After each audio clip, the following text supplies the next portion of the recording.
My name is Leah Izakovitz, and I'm the Executive Director here at Women+Power. And I just want to start by expressing my gratitude to each of you for being here today. I think it really speaks to us wanting to be in a community, and it's great that we're on an online panel so that we can be together across the province. In terms of our agenda today, I'll be doing our welcome and introductions, then we're going to jump right into our exciting panel discussion, and then at the end, if we have time for some Q&A, we will get into that. And again, feel free to put in any comments or question in the Q&A box, and we will strive to get to as many as we can. And if you do need any support, please email me at ed@womenpower.ca. And of course, we love getting your feedback. So a post-event survey will be sent out, and we would appreciate if you could complete that when it becomes available. Before we get started, I would like to start with our land acknowledgement. We acknowledge that we live, work, and gather on the traditional territories of the many First Nation, Métis, and Inuit people who have cared for these lands for generations. In what is now Alberta, we recognize Treaties 6, 7, and 8, and the historical Northwest Métis homeland. We honor the knowledge of our elders past and present and make this acknowledgement in the spirit of reconciliation and gratitude.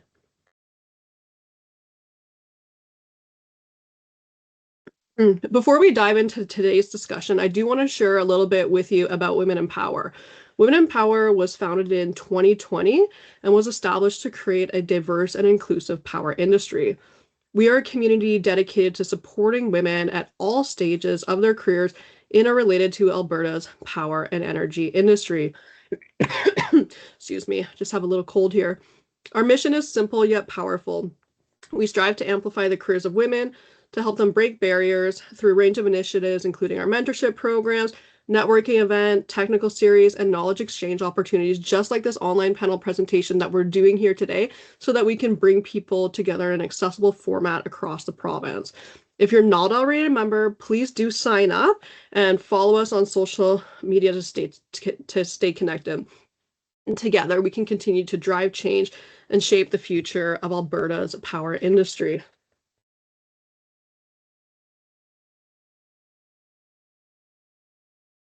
Of course, I want to give a special thank you to our sponsors whose support makes the work of Women+Power possible. And special thank you to our founding financial sponsors, ENMAX and EPCOR, and to our annual sponsors for sustaining our programs and initiatives. If you're interested in supporting Women+Power, I'm happy to connect anytime. So let's get started here with our exciting panel presentation. I'd like to introduce our first panelist, Sheri Primrose, Chief Financial Officer and Executive Vice President at ENMAX Energy. Sheri joined ENMAX in 2006, holding progressively senior roles in the organization. She's been CFO since 2023, and earlier this year, Sheri assumed the role of Executive Vice President of ENMAX Energy. She also serves on the board of Versant Power, ENMAX's main-based regulated transmission and distribution provider. Sheri is responsible for financial functions, including accounting, audit, treasury, and corporate finance. She also leads ENMAX's competitive energy businesses of electricity generation, retail and customer operations, wholesale commodity trading, and commercial programs. Sheri holds an executive MBA from Queen's and an executive coaching certificate from Royal Roads and a BBA in accounting from SAIT. She previously served on the board of directors at the Alex Community Health Center. The next panelist I'd like to introduce is Lisa Underhill, Senior Director, Systems Operations and Grid Transformation at EPCOR. Lisa has over 29 years of experience in information services. As a senior director at EPCOR, she ensures the safe and reliable operation of the distribution and transmission electrical grid. Lisa leads the development of operational technology architecture and the grid transformation strategy. Previously, Lisa was the director of IS infrastructure and security services at EPCOR, overseeing IS infrastructure planning, capital investment, and operational support, along with cybersecurity and IS governance. Lisa's career involves roles in software design and development in the government, healthcare, and tech sectors, with significant experience in IS governance and audit. She holds a Bachelor of Education and a Bachelor of Computer Science from the University of Alberta. Our next panelist is Beth Stewart, Chief Financial Officer at Iconic Power Systems. Bev is a respected leader with over 30 years of experience in the power industry. Since joining Iconic Power Systems in 2017, Bev has brought a wealth of global leadership experience across the power, oil, and gas sectors, consistently guiding organizations through complex operational and strategic landscape. As a key member of the senior leadership team, Bev plays an integral role in shaping both strategic direction and day-to-day operations. She leads with clarity and precision, overseeing contracts, risk management, and financial stewardship with a focus on simplicity, accuracy, and timeliness in reporting. Bev is particularly recognized for her strength in balance sheet management and cost optimization, driving sustainable growth and operational excellence. Her leadership is grounded in thoughtful decision-making, collaboration, and a commitment to empowering teams.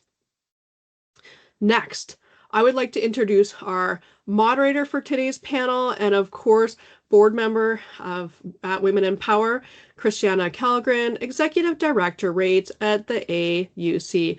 Kristjana is an experienced regulatory lawyer and leader in the utilities sector.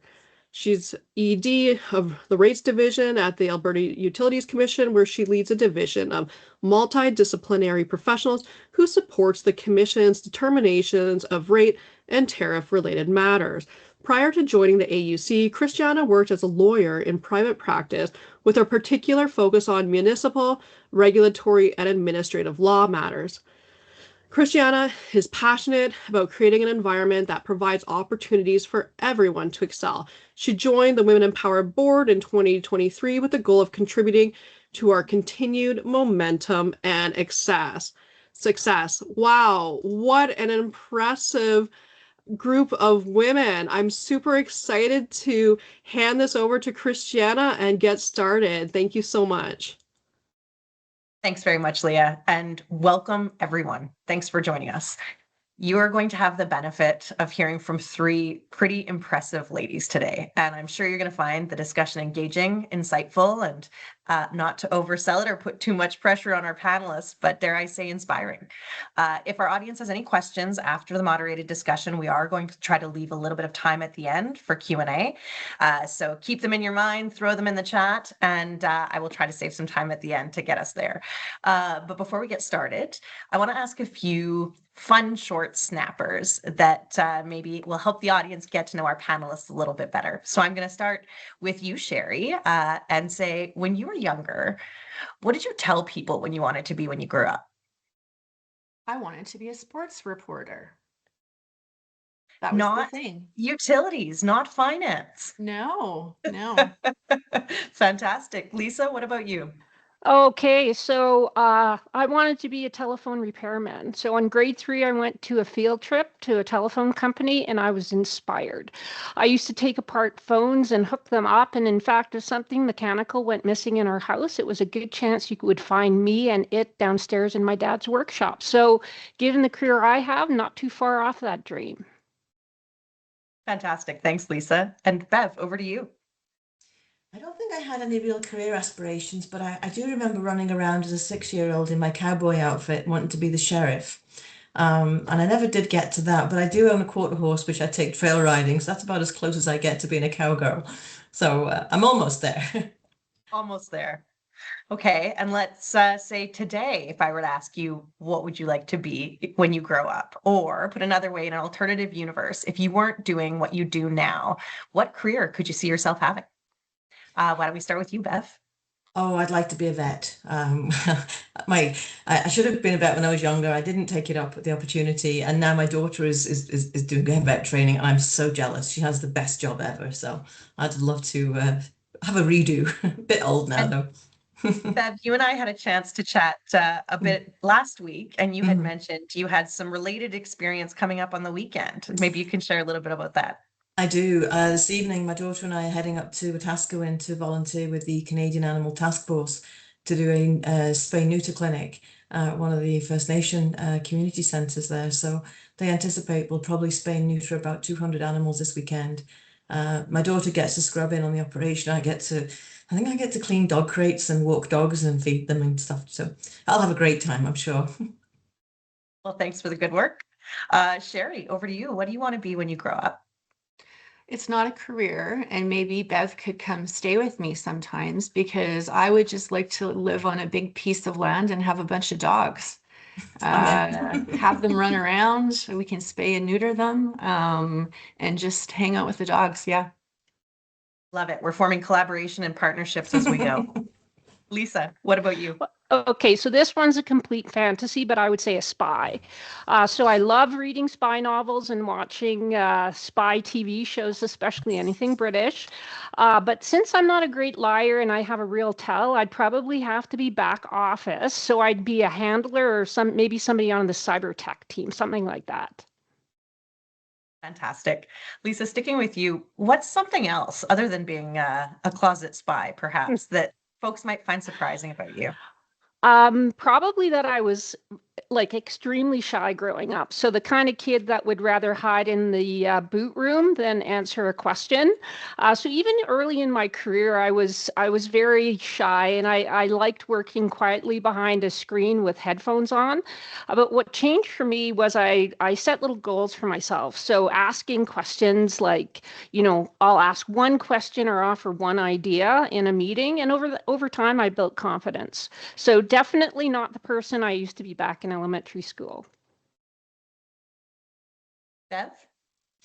I think Sheri and I share this one, don't we? As CPA and accountants, everybody assumes that you were really good at math at school, and that was the one subject I could not do. So I'm absolutely useless at math. Great at arithmetic, rubbish at math, which for an accountant, most people find surprising. So. And Sheri, are you going to double down on math, or is there something else surprising you'd like to talk about? I will double down on math, but I also, about 3 weeks ago, just got my first and second and third tattoos. Ow. So there was I told my dad that if this is my midlife crisis, let me have it. So yeah. Love that. I don't have any. I've set myself a goal that should one of my daughters, when they're old enough, want one, that might be the thing that gets me there. But can I ask, will you tell us about one of your tattoos? One of my tattoos is my brand new grandson's name. Fantastic. And congratulations. Yeah. Thank you. Okay, going to pivot a little bit more. There's a lot of excitement about soccer or football, depending on where we've originated from this year, with North America hosting and a lot of games happening as we speak. So are you tuning in? And if so, who are you picking to win it all? Sheri, why don't we start with you? I unfortunately have not been able to see much of it. I think, Canada is the obvious pick. If one, I would go with Scotland. That's where I've got some family, so they would choice. And Bev? I think, as you can tell from the accent, I'm English, so I have to go with England to win. And they actually might have a chance this year. I shouldn't jinx it. But you've got to give a shout out to the Scottish supporters in Boston at the moment. They're putting traffic cones on every single statue they can find and having the best time. So I'm kind of giving them a shout out to them too. They'd be my second for sure. And then Canada, sorry. I'm finding them quite charming myself. I saw a It's news hilarious. piece last night that they have nearly drank Boston out of beer. Yep. They're attributing it primarily to the Scottish man. Scots. So well done. Lisa, great over to you. Okay, for me, of course, Canada, but I always love to see some sort of underdog story. So, if you think back to 2022, we had Morocco, but for me, one that sticks out is in 2011, the Japanese women's team had never hit the finals before, and it was the year of a devastating earthquake, and the team was a symbol of hope and reliance. And that's what I love about sport, that it brings people together, and it really encourages people to rise above what you think's possible. So that's what I love about these global sporting events. Fantastic. Thanks to you all. So we're going to switch gears again and talk a bit about the energy transition and your role and your company's role in that. So just getting us started, I think it's fair to say the energy transition is a major structural change, both in supply and consumption, and it's creating disruptions, new opportunities and challenges in a lot of what we do in our industry today. What are you working on now that you find new and exciting? Bev, maybe we can start with you. Yeah, so it's not so much the type of project, it's how we're doing the projects, which we've started something new recently. In fact, this year we just finished our first ECI process. And this is new to us. We got involved last year with one of our customers in Ontario who asked us to come in to start ECI. And we were kind of like, what's that? Early customer involvement. So basically they said, look, we've got a huge project, we're trying to fast track it. And we'd like you to work with our team, our procurement team, completely open book, while the design is being done, and work to put together a solid cost base, so that we can sort of get away from having 10 bids, then go through a lengthy review process. And it's really a great way of fast tracking some of these bigger projects.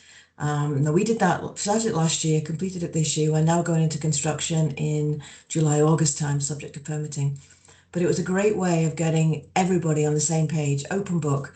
Everybody agrees on the risks. They agree on what those risks are worth. We agree on a profit margin. And then off we go and build it.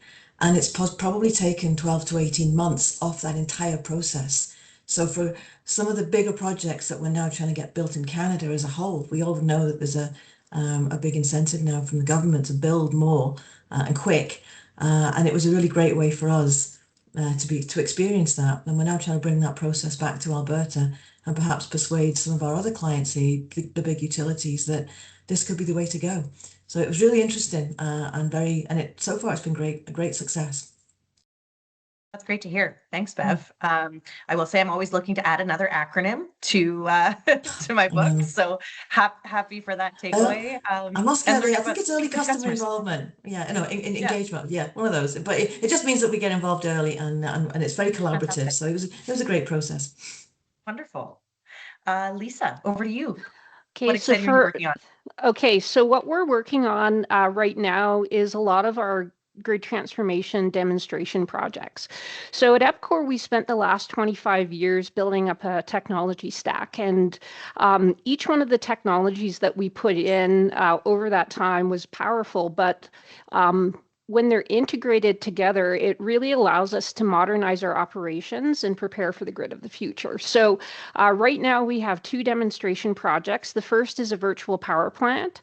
And in that project, we're going to have up to 100 net zero homes in Blatchford.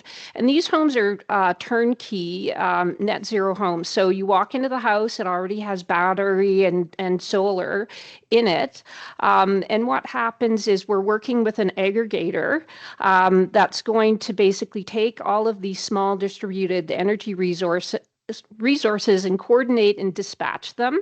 And by doing that, they actually have a similar impact to the power system as a small peaker plant. So really, really cool.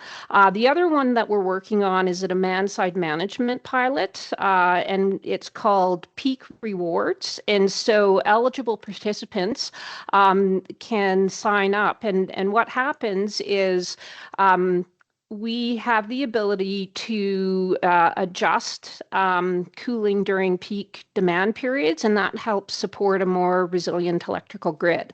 And all of this is done through our ADMS, or Advanced Distribution Management System, and our AMI meters. So it's wonderful to see this technology working together, and it's going to allow us to leverage some of the capacity that we've already built into the system. So very exciting stuff.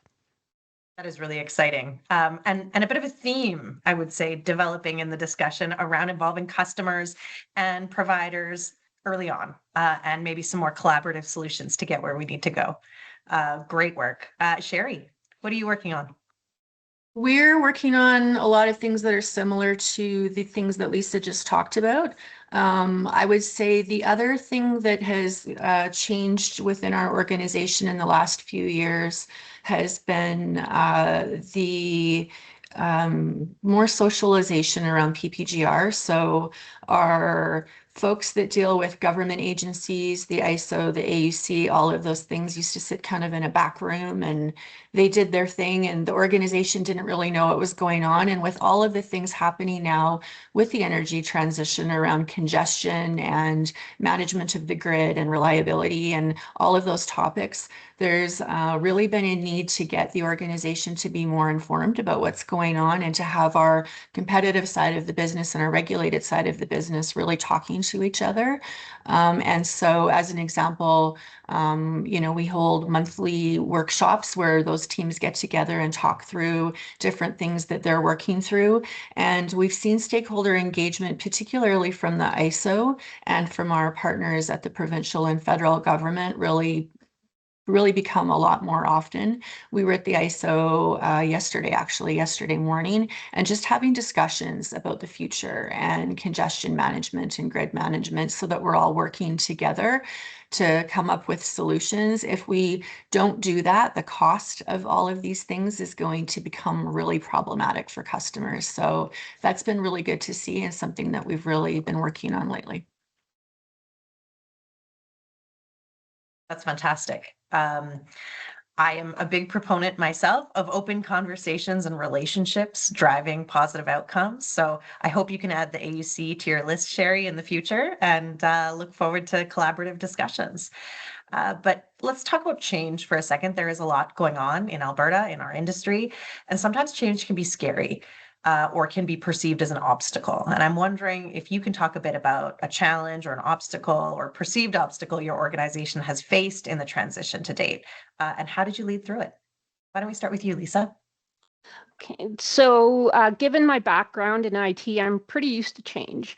In IT, we would be changing probably every 5 years. So it's a constant change cycle. And I think what's great is I'm able to take that experience and bring it to the grid transformation team. So when you think about the challenges, I really think there's two.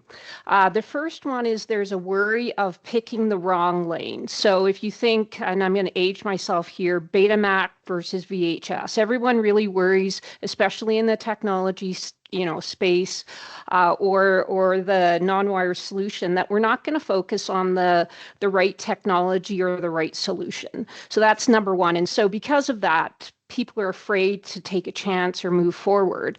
And what we did at EPCOR is we looked at other jurisdictions, what was working, what didn't quite work. And that's actually a benefit of not being the first ones out of the gate. And so what we did was we really picked 5 technologies or non-wire solutions that we thought were going to, be the ones that would probably happen. And so that, allows you to move forward. The other thing I think is the fear of failure. Again, coming from the IT background, there were a lot of technologies that we would say, yeah, that one's a winner. You'd go forward, you'd have implementation challenges, or it just wasn't, a mature technology and would fizzle out in the end.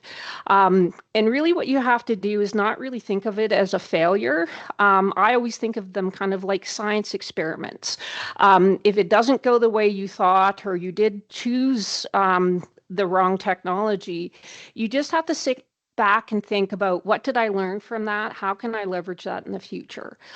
So I think that's really where it is when you're out trying to try new things, you really have to be okay with something not being successful. I think we often learn more from our failures than we do our successes, don't we? I'm sure someone said that once. Bev, over to you. I think our first experience of major change, like everybody, came in COVID, where things didn't just change gradually. It was overnight. Things were like a massive roadblock on a road stop. So that was obviously for everybody a difficult transition, and we had to work from home and figure out the IT and everything else. And we did that, by we had meetings every morning, and we tried to keep the staff happy and communicate. And from that, I think we all learned that if we're going to change things, a little bit of notice is good, but you don't always get that. And we've gone through so many different changes in Alberta. You know, when we came out of COVID, everybody was into renewables. It was great. And then that got stopped overnight virtually. You know, everyone's been looking at the best systems, battery energy storage systems. And the latest thing at the moment is the data centers. So, you know, there's always something new and exciting and cool. And they almost seem to change really quickly. It just snaps. This is the next big thing. But we found that we just have to stay calm, keep that communication going with the team, but stay nimble. And one of the things we learned during COVID was we didn't want to be the leader in some of these new initiatives and new incentives, because we're not that big. We're not an EPCOR or an ENMAX, but we were fast followers. And that was a phrase that my boss, Jay, came up with. He said, we don't want to be the leader. He said, but we do want to be the fast follower. So we see something that's working, that's really good, we're second, we're not first. And that seemed to work for us as well. So we've tried to manage by making sure that, you know, we stay with the trends, but also make sure our employees are kept in the loop as much as possible. It's not always we can tell them everything, but we do try to communicate what we're doing. There's been times when we've said we're going to do something and then we do the complete opposite, and I think they're used to that as well with our management team. But for us, you know, not overthinking, going to Lisa's point, not overthinking something, giving things a try. If it doesn't work out 100% the first time, that's okay. Learn from your lessons and then move on. And if you can be like Iconic and be the fast follower, that's a great way to be too. We'll let EPCOR and ENMAX do all the groundwork for us. Thank you, ladies. Sheri? Yeah, I think for us, with many of the things that Bev just talked about, you know, the last few years, there's been a lot of pivoting in policy.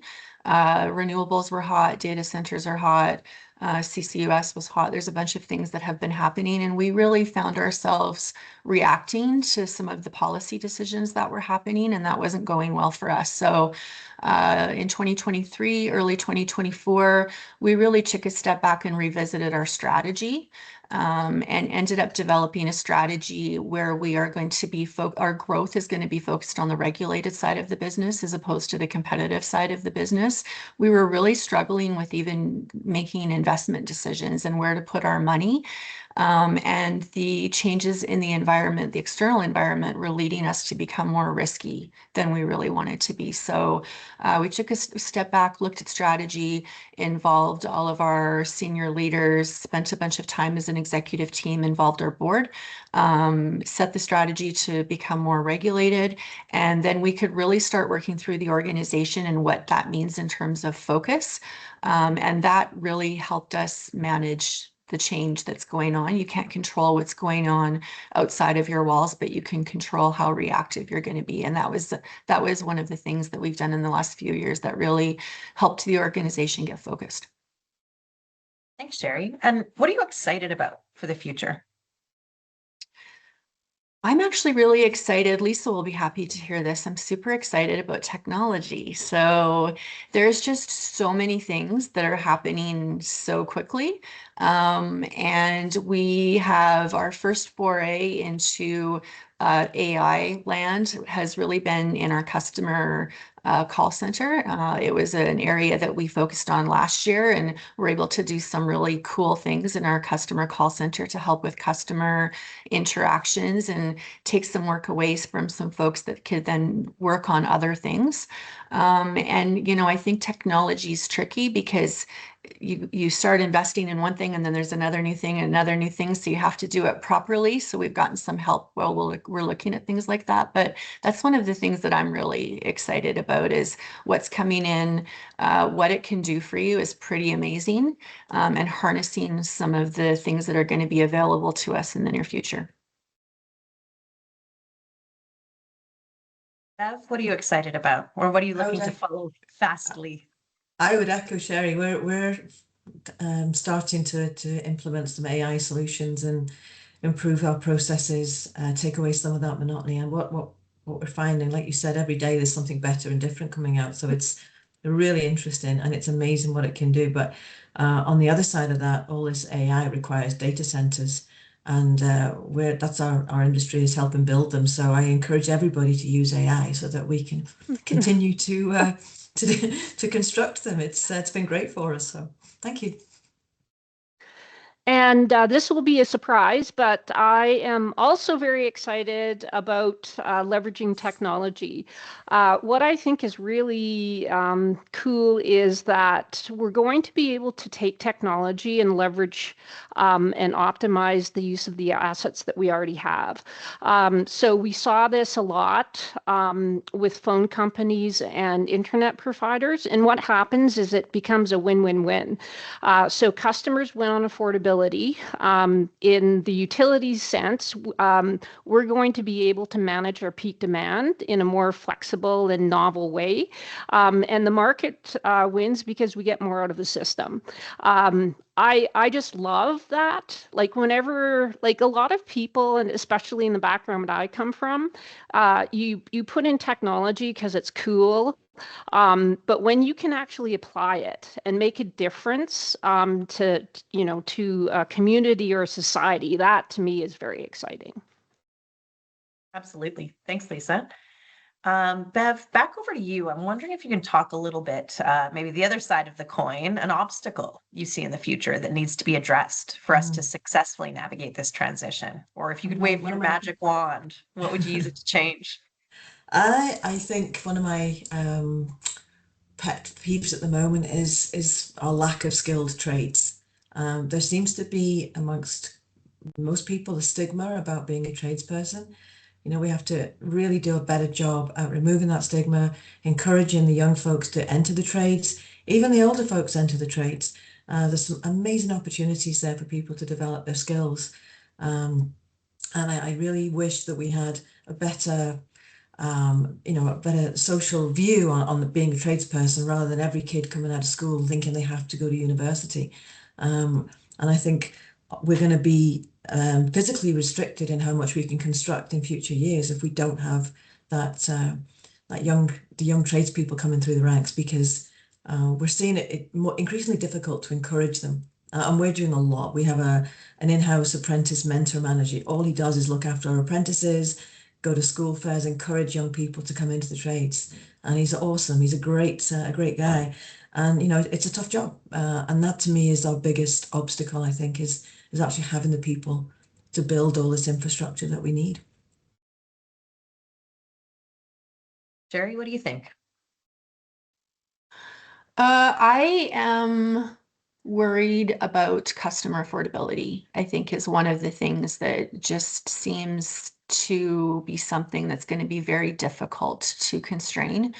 All of the money that is going into the energy transition, whether by energy companies or by the government through policy decisions, customers at some point will have to pay for a lot of that. We already see on a daily basis, we have folks calling into our call center that are struggling to pay bills. And it's a problem now, and I think it's going to continue to be a problem. We have a number of programs and outreach ways that we get in front of folks with those concerns. But at the end of the day, people need electricity, and there's a lot of things that folks have to pay for in their day-to-day lives. And the cost is likely to go up, and it could go up dramatically. In Calgary, we're somewhat fortunate because population growth has muted some of that. It's spread among more people. But I think affordability is going to be a real challenge through the energy transition. Absolutely. That's a word I hear frequently myself, Sheri. But credit to ENMAX. I know that it is doing a lot of interesting work on the customer affordability front. And it's something that, yeah, I think we all need to have continued attention to. Lisa, over to you. Okay. Another obstacle.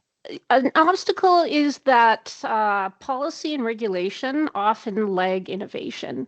And that's not unique to our industry. That happens everywhere.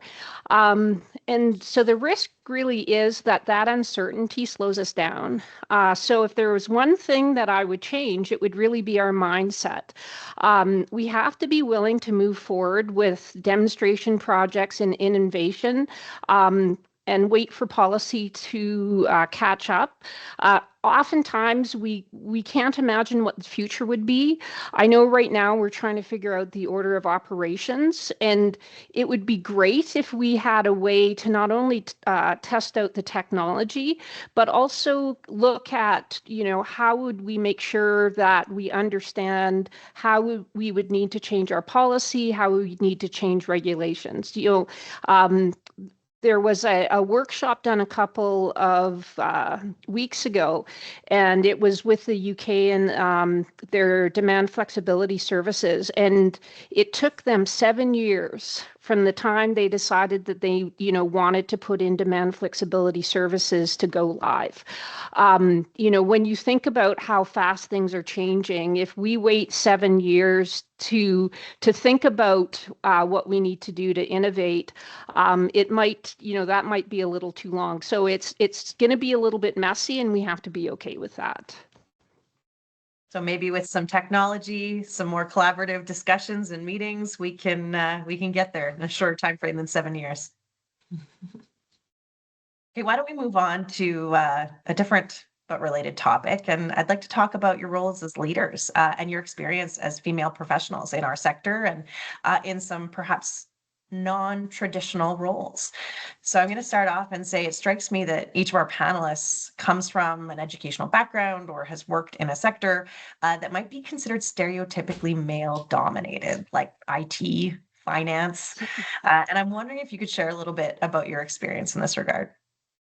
Lisa, you want to start us off? Okay, sure. So I grew up on a farm, and my dad just treated me like another set of hands. So I could operate any of the farm equipment. And I think he was kind of proud of me, because he used to tell his friends that I was the best farm hand because I actually listened to his instructions, unlike my brothers.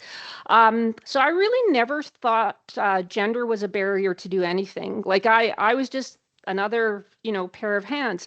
And then I went to university, and I was only one of 2 females in my year. And what I started to notice is in my computer labs is that, the males, they'd run their programs and off they'd go. And then when it was my turn, I had to go through every single line of code. And I think there was this assumption that I cheated, that there was no way that a girl could code. And that was really hard. And I thought, okay, well, this is university, I know I'm different. But the same thing happened when I entered the work world, and everyone just assumed that I was a diversity hire. There is no way a girl could code. There was comments made. And so I really started to change myself. I worked twice as hard. I was twice as loud.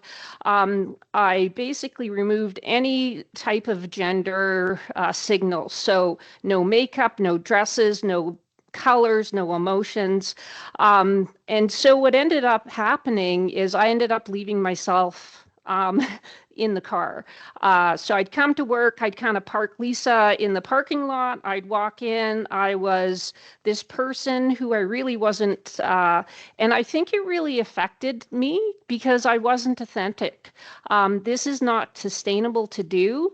And so what I learned was, through strong delivery, slowly building up my self-confidence, I was able to show up more as myself. And over time, I just really turned into me, and I felt comfortable bringing me to work. Thank you for sharing. That's both a bit heartbreaking at times, but you clearly persevered. So very inspiring. Thank you. Sheri. Yes. So I, even going through school and in my finance roles, the teams have predominantly been female, actually. I did spend, though, in ENMAX about a decade embedded in the business area on the competitive side when we were just starting to form our generation division. So when we just started building and buying natural gas facilities and wind facilities. And so they formed a new division. I was asked to go over there in a finance role, and I was one of the only women, and I actually loved it. I grew up with a lot of men, and so I am pretty comfortable either way. And we had brought a bunch of people up from the United States to kind of get that business going. So they knew they were there for a purpose. They were going to be leaving after that division got set up. And it was one of the best times of my career. I had a lot of fun. So, you know, I've kind of operated in both environments. Both were good. And they're different, but both were good. And I've been fortunate. It's not really been a barrier for me. That's fantastic. Bev, what has your experience been? I would echo Sheri. I've never really had a problem. I've always worked in male-dominated industry, either on the power gen side or the construction side I'm on now.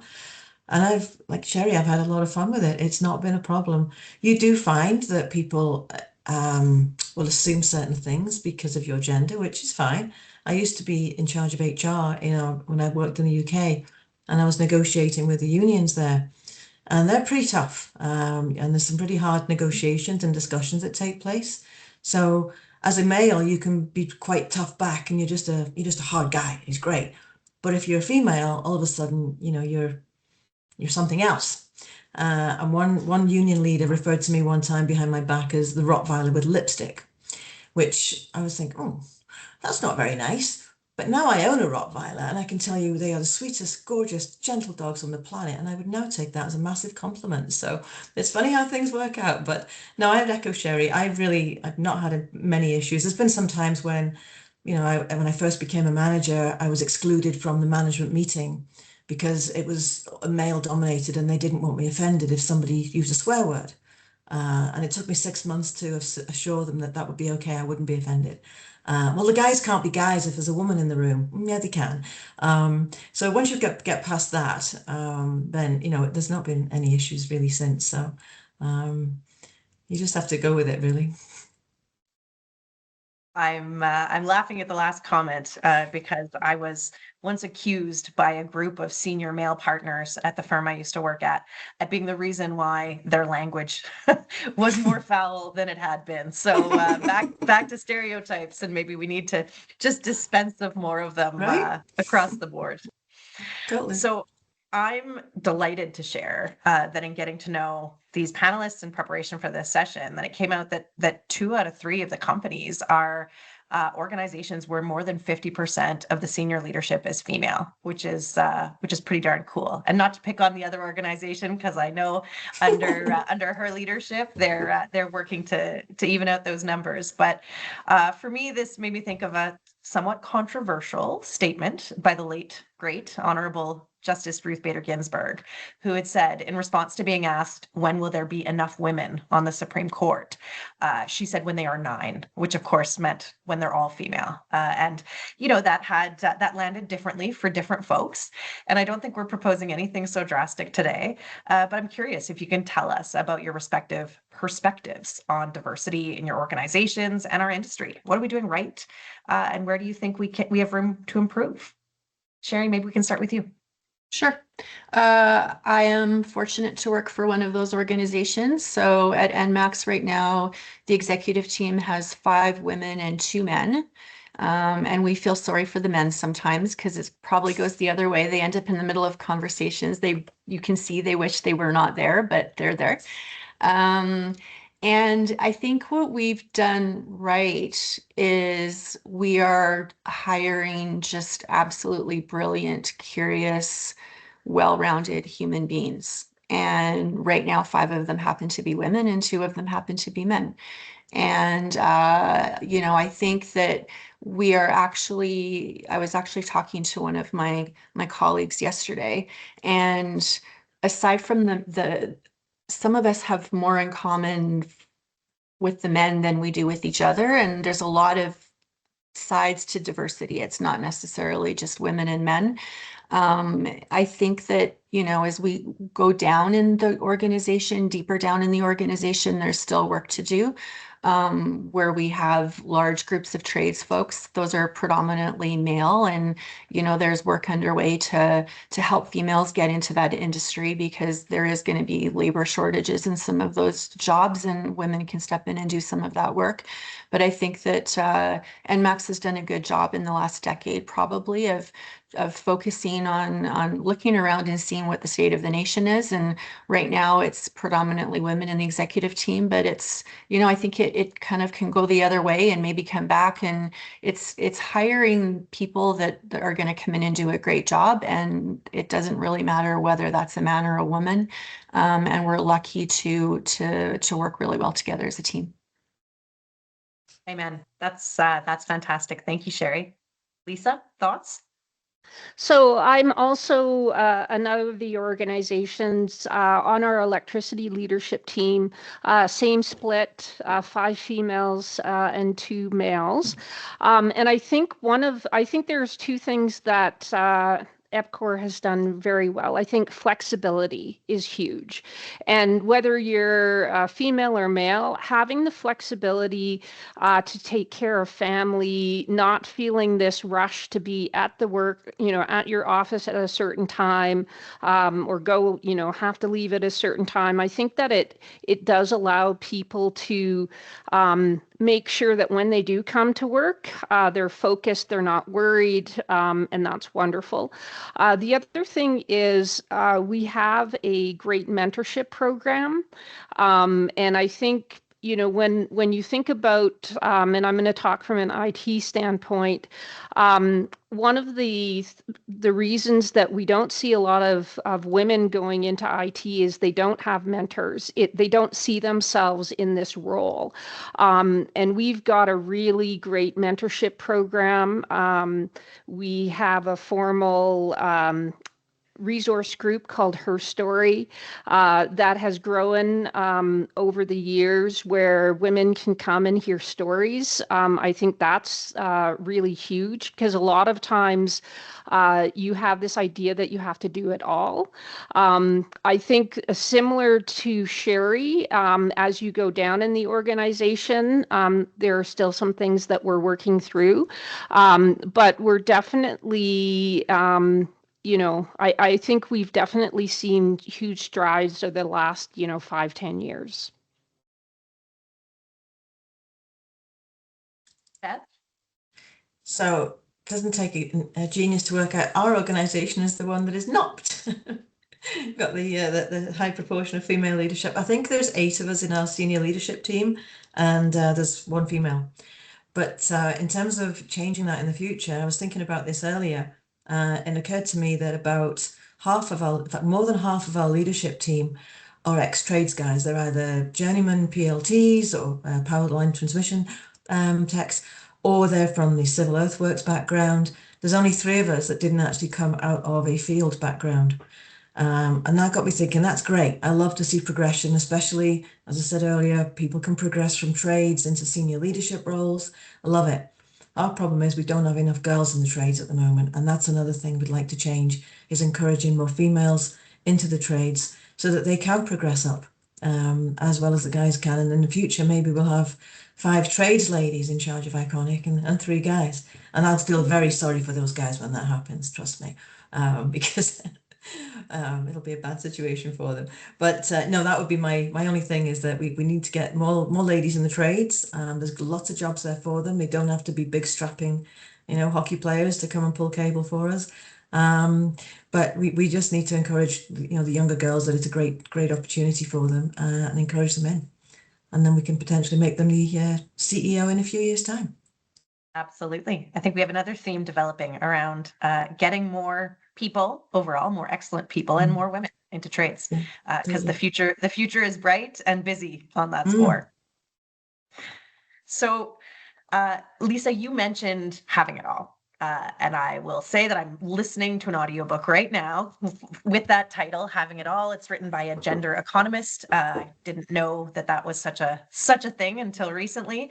And my poor children, who I listen to these audiobooks with in car rides, they're getting more information than I think that they wanted. But here we are. And I'm cognizant that the concept of having it all can be polarizing, particularly when we're talking about women being professionals and leaders. And I'm wondering what your thoughts are. Can we have it all? Or is that even the right metric or question we should be asking? Bev, sticking with you, what are your thoughts? Yeah, I think we can. I just think that people, especially as younger ladies who are mums as well. That adds another layer of complexity, which I think sometimes guys don't always understand. And I don't think it's anything to do with them. We just seem to put a lot of pressure on ourselves to be the perfect mum, the perfect leader, the perfect boss, the perfect everything. And a lot of that is self-inflicted. It was in my case anyway. And I just think you just have to accept help. Just because you can have it all doesn't mean to say you have to do it all. And that's my best thing I ever did was hire a nanny when the kids were little. Otherwise, I think I'd have driven myself stir crazy. And it was, a big decision for me. And I was like, I can do this all by myself. And you can't. Or you can, but you're not going to have much fun doing it. So I would just say, if you're going to try and have it all, that's perfect. Great. Go for it. Just don't try and do it all yourself. Accept as much help as you can and enjoy it. Otherwise, there's absolutely no point.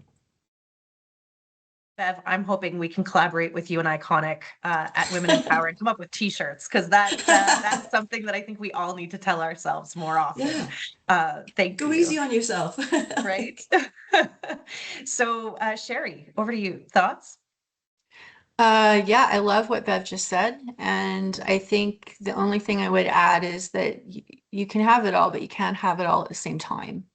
So, I think one of the benefits to getting older is you can look back and see that. And there are times when there are just certain priorities that have to take place in your life when you have families and, you're trying to work full time and you're trying to go to school at night and all of those things. So, pace yourself and don't be hard on yourself and give yourself a little bit of time, because by the time you get to the end of it and look back, you'll realize that, you did it. And there's an easy way to do it and a hard way to do it. And you don't want to take the hard way.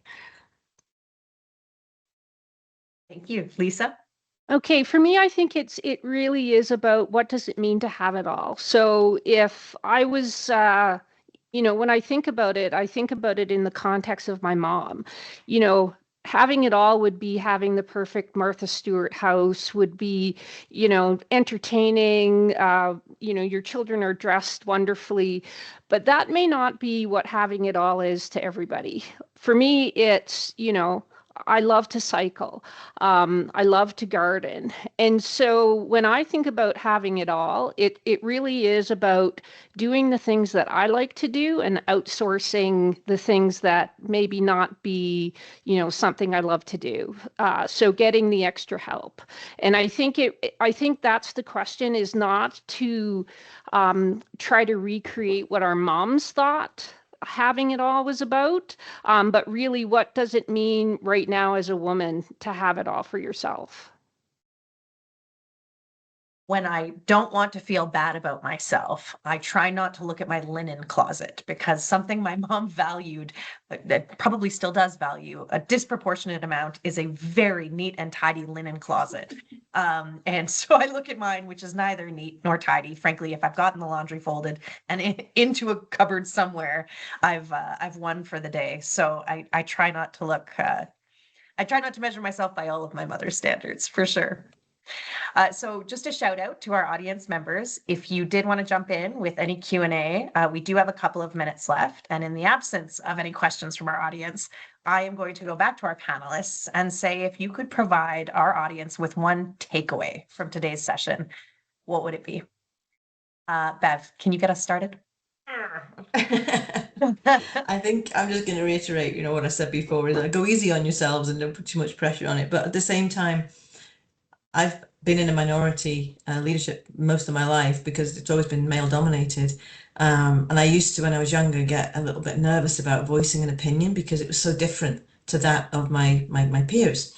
And then I realized that that's okay, because I do have a different perspective on things from my guys.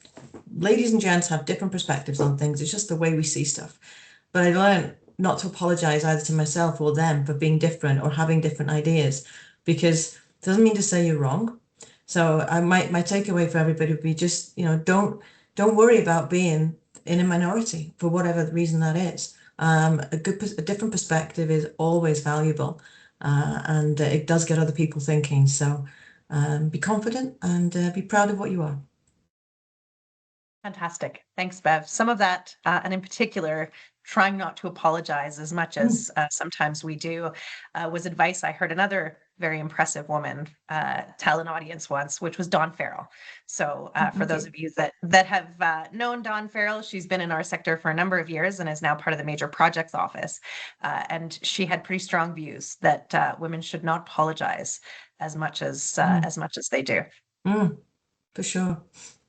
Lisa? What do you think? Okay, for me, it's don't take yourself out of the race before it even begins. Often as women, we want perfection. So when opportunities come up, we assume we have to have 100% of the qualifications. So we don't even reach for the stars. We kind of self-limit. So that would be the thing is, if you want to do it, put your name forward, because if you don't, 100% that you're not getting the opportunity. Absolutely. And Sheri, we have one question in the chat, so I'm going to be unfair and task you with both. So parting thoughts for our audience members, and how do you think the construction industry needs to adapt to get more men and women in trades? And then Bev and Lisa, I'll quickly come back to you for your thoughts on that as well. I think that it starts with the schools, right? And it starts when kids are little. So, I think that the construction industry needs to get a lot better at outreach to kids, to outreach all the way up through school, because by the time people are graduating grade 12, they kind of have ideas in their heads as to what they want it to be. There's also some barriers to entry. Some of the construction trades our line folks trades is unionized, and things like that it can be good, can be bad, can be things people don't know about. So I think it's outreach and education, making it attractive, making it something that people really want to do. Thanks, Sheri. And parting thoughts for the audience. Parting thoughts. So if I'm going to go with one piece of advice, mine's very similar to Lisa. We tend to take ourselves out of the game. I've had many times in my career where somebody's come to me and said, hey, do you want to stop doing what you're doing and go do this other thing over here? And I don't know anything about that. I'm not sure why you're asking me to do that, but I've always said yes. And it's worked out really well for me. So, you can do a lot more than you think you can do. So when you get those opportunities, take them. Bev, I'm wondering if you have some thoughts on how we can get more folks and more women into the construction trades. I think, to echo what Sheri said, it starts at the school level. I think a lot of schools persuade their kids that university is a must, and it's changing that public perception that it's not. You come out of university with debt. You've wasted 4 years of earning potential. And if you look at a similar kid who's gone into the trades, they're probably driving around in that nice new truck or renting a nice apartment, right? And I think a lot of it is showing the kids that there is career path in trades, and demonstrating to them that it's a great way to get into a business and progress within that business, because you've learned something. You actually have a demonstrable skill. And a lot of kids coming out of university, unfortunately, they don't have that. They've had a great time, but they don't really have much to show for it other than a negative bank balance. So I think we do need to do a better job at the schools and advertising it and just getting that perception with the public change. So. Well, I might be inspired to go and rip down a sign very close to my house. It's a very large billboard that I will say I probably mutter some of the curses I was known for back at the law firm every time I drive by it, because it's a sign of someone from a automotive company, and the tagline, giant billboard, is something to the effect of, well, Dad's at work, so who's going to change the tire? And in my home, I am the only one who knows how to change the tire. And I just find the premise of that so offensive. So maybe we need to make it clear, to Sheri's earlier point, that it's whoever's best at changing the tire. And let's not focus on whether it's mom or dad or in any event. And everybody should be able to change a tire, by the way. That's a safety thing. Absolutely. I was made to do it a few weeks ago. My truck had a flat and I was made to go outside at 8 o'clock at night and change it. And I was not happy about it at all, but at least I now know how to change my truck tire. So There we are. Well done. So I know we're at time. We have a couple of other questions, but what I will do is I will just say, Lisa, maybe I will ask you for the parting words here, and I'll ask you the last question that's at the top of the chat for me, which is, was there a career goal that you set for yourself when you were younger that looking back today doesn't seem important anymore? I would say it was really figuring out what you wanted to be right out of high school. So I had kind of a really strange journey. So I think there's kind of two things. Don't do something to make your parents happy, and know that when you go to post-secondary that it's going to be a journey. So I started out as a teacher, and I decided to change lanes, which made my parents very unhappy. And it seemed kind of strange at the time. My parents really felt like I'd given up on my very first career, and yet they actually complemented each other. So understand that it's a journey, that sometimes when you do a zigzag path, at the end of the day, it all builds and you end up better for it. Thanks, Lisa. And thank you, Sheri. Thank you, Bev. Thank you, Leah, for the introductions. I think today has been wonderful. I imagine we could talk all afternoon, or certainly I could keep asking you questions. This has been excellent, but I'm mindful of the time and I think I've gone over it. So my apologies to the audience members. Thank you all for your time and attention today. Please reach out to Leah if you have any questions about Women in Power or membership. And thank you again to our panelists. What a great afternoon. Thank you for your time, and have a great weekend. Thanks, Kristjana. Thank you all.